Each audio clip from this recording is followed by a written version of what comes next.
हे आता हे पाठीवर हात पोचतात स्वतःच्या आणि म्हणतात साहेबराव कांबळेला आम्ही तिकीट आणलं.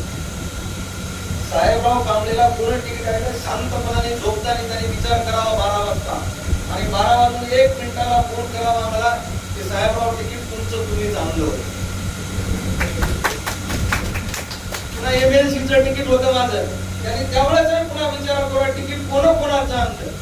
तुमची काय ओळख होती, तुमची अवकात काय होती हे साहेबराव कांबळेला माहित होतं.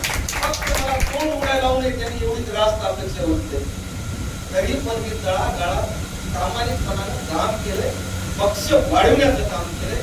माझ्या रक्तात इथं जे आहे ज्याचे खावे मीठ त्याचे कामे करावे नीट म्हणून जिथं मी होतो तिथं प्रामाणिकपणानेच काम केलंय.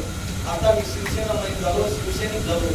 तिथं सुद्धा गाव तिथं शाखा आणि घर तिथं सैनिक झाला पाहिजे एवढीच माझी वाट.